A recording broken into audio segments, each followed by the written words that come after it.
So, Haval Jolion or Chery OMODA 5? Let's hear what another respectable Russian auto review channel called Auto MPS.ru has to say on the topic as we follow our two rather jolly hosts Igor and Vakhtang in this side-by-side comparison video. It's worth calling out that this OMODA is a standalone brand on the territory of Russia. It's not called Chery OMODA, it's just OMODA, and the car is branded Omoda C5. And this is an all-wheel drive version as well, while in Australia things are slightly different, and we know the car as Chery OMODA 5. So the engine power as well as the all-wheel driving capability might be slightly different. Please check with your local dealer.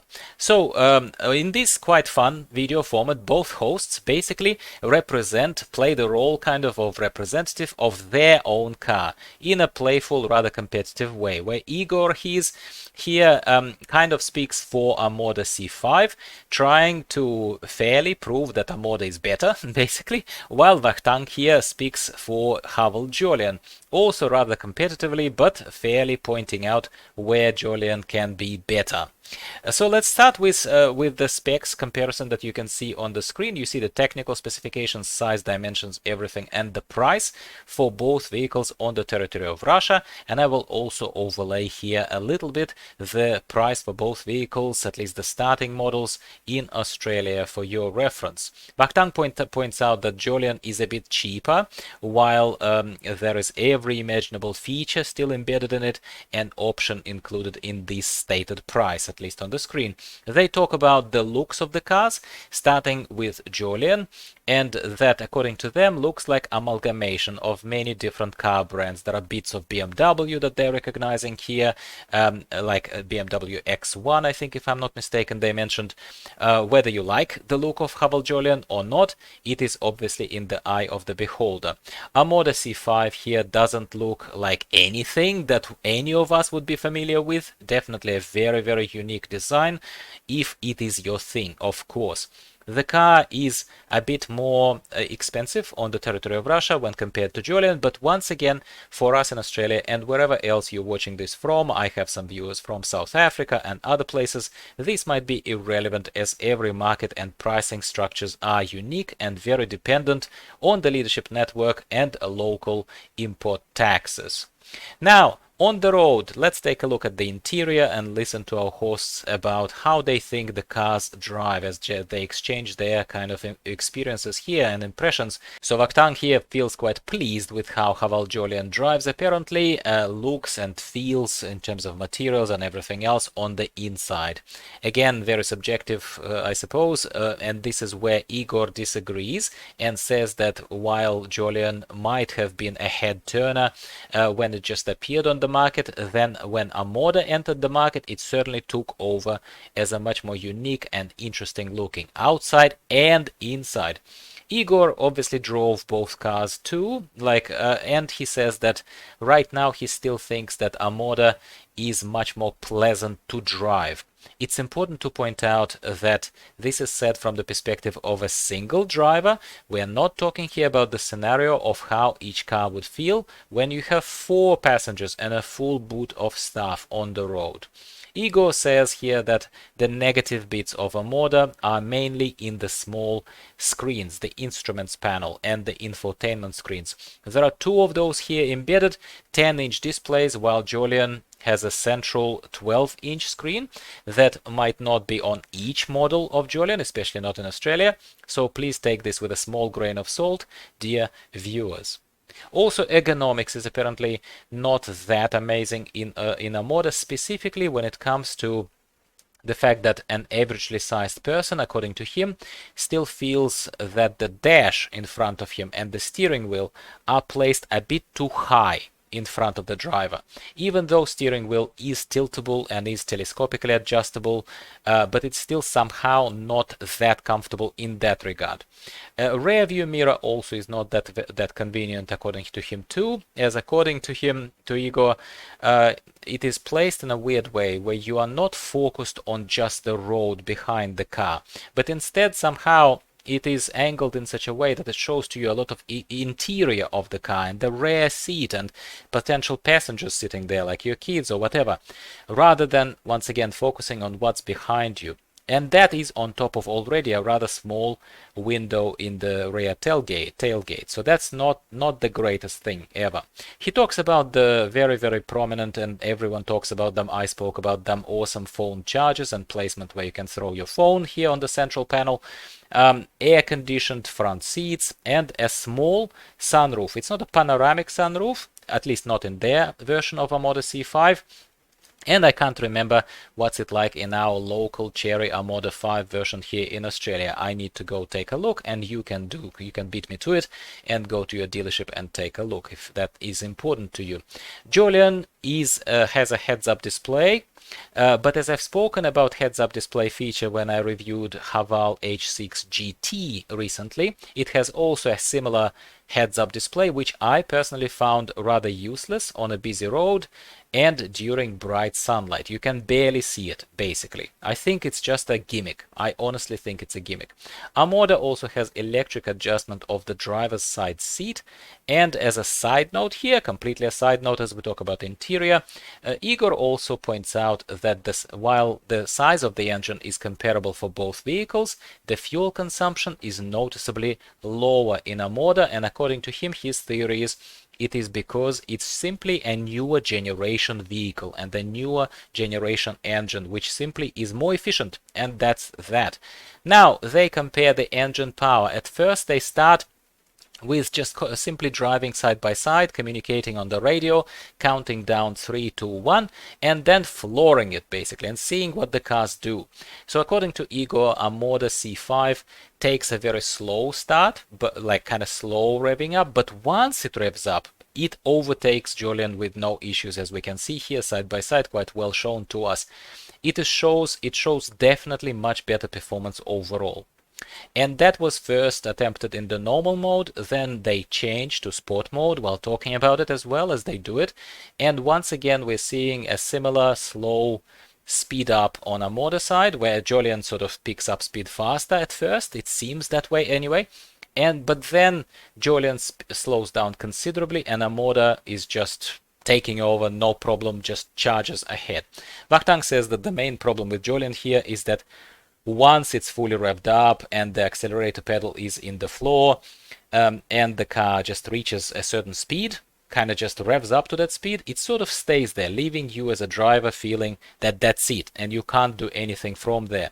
And that is not the most pleasant feeling, while Omoda apparently gives you a feeling, you know, that there is still something to give and it accelerates further, so it's a lot more dynamic on the road. They are very much agreeing on this, they are pointing it out very clearly to us.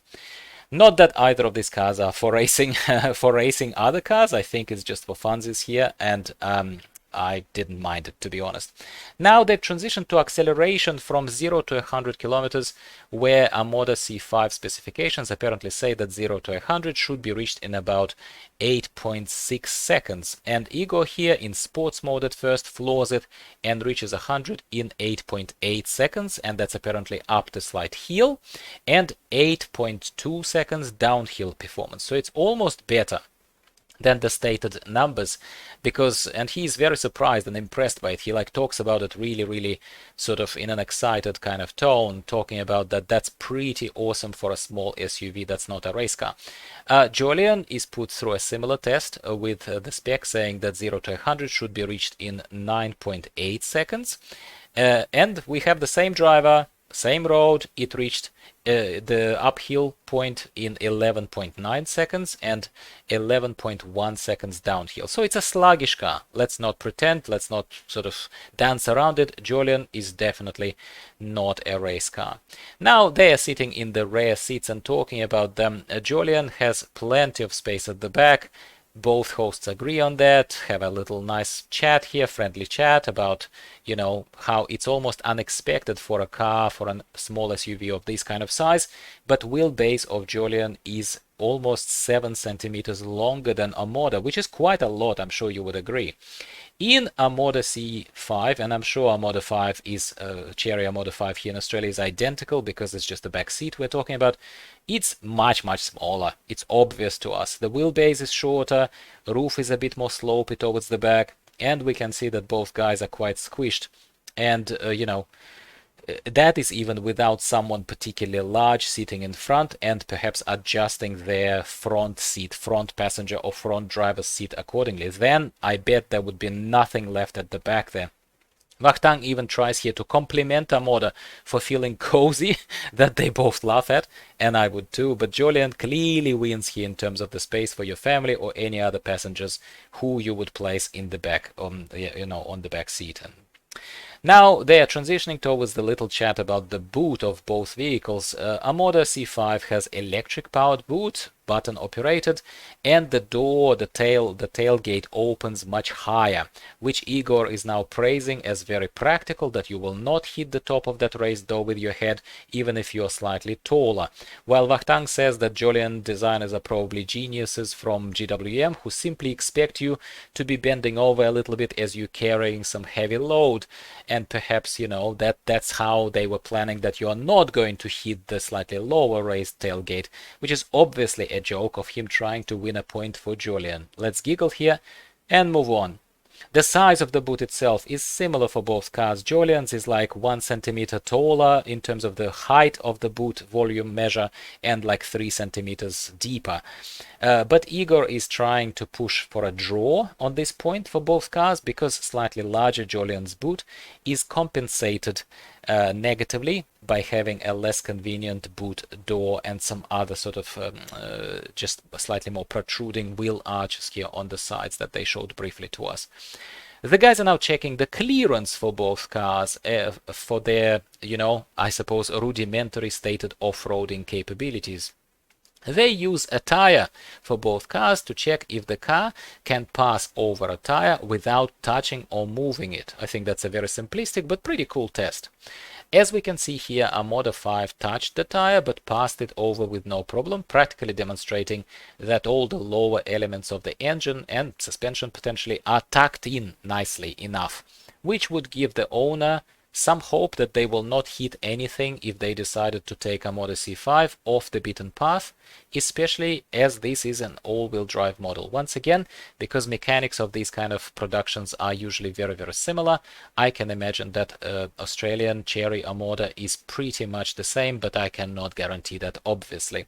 Jolion tries the same test, and we can see that the tire is moved with the car, clearly indicating that while there is no engine protection underneath, it still somehow manages to grab and drag that tire along, clearly telling you that you shouldn't be jumping over some obstacles with that car, and be a bit more careful, because the clearance is lower than that of Omoda C5.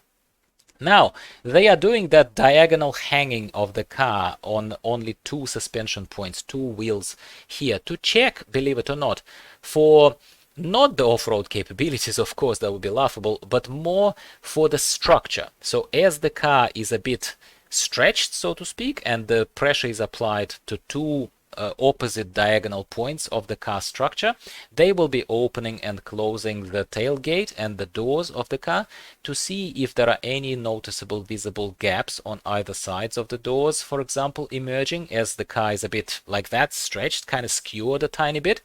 Luckily, when they try the electric powered tailgate of Omoda, it does it all on its own, has no difficulty opening, has no difficulty closing it, which is good to see, and the car moves from this weird suspended position without any particular issue whatsoever. And again, I see that it's a very unscientific test, but I think it's interesting, and I kind of get what they were trying to prove here. I hope you enjoyed this little thing too.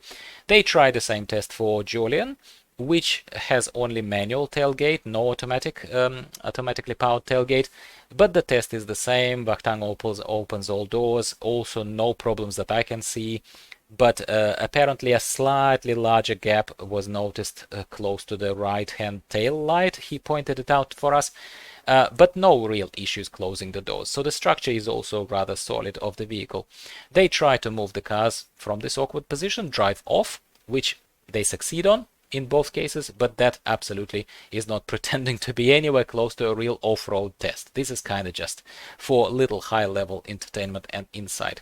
So let's summarize. All in all, according to our hosts here, and spoiler alert, I agree with them personally, if you want a slightly more original unique look on the road, slightly higher level of driving comfort, better performance on the road and the speed of acceleration, as well as you almost never, let's say, have passengers at the back, you should visit your local Chery OMODA dealer and take a look at the car closely and take the car for a spin.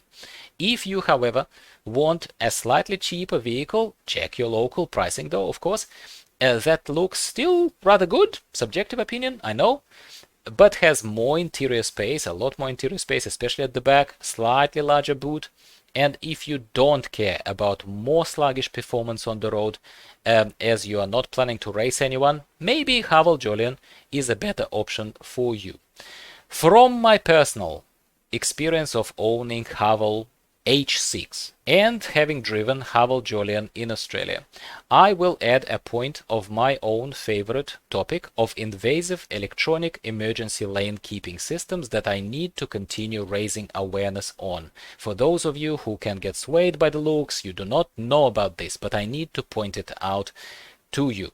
Emergency lane keeping assist system cannot be turned off permanently in Haval H6 or Jolion, at least on the territory of Australia, because allegedly of some local requirements for UNCAP rating 5-star and regulations, or just tone deafness of GWM. I don't know who to blame and heard many theories, but unofficial only, on this matter.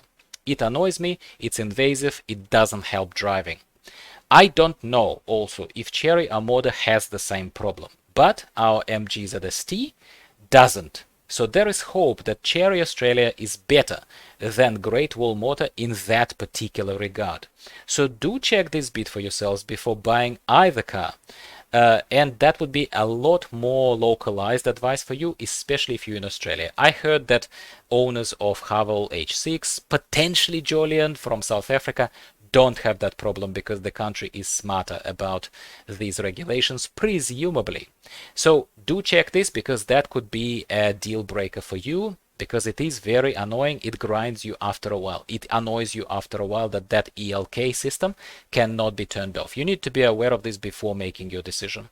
I do hope that you enjoyed this, yet another translated Russian auto review video with my humble remix, so to speak, and adaptation of the material for the English-speaking audiences. Please give me a like if you enjoyed it. It takes you 1 second to do it. It takes a lot longer to put these videos together. And YouTube will show it to more people if you like it. And I will appreciate it. Talk to me in the comments down below if you have something to say, especially if you are an owner of either of these two cars. And have you really considered one versus another before buying yours? And what, most importantly, swayed you towards your decision, towards your purchase? Whatever it is, we are not really concluding here that one is better than another. As you can see, we are looking at slightly two different markets of SUV cars, car buyers. Thank you as always for watching and your patronage of my channel. Subscribe for more, and I'll talk to you next time.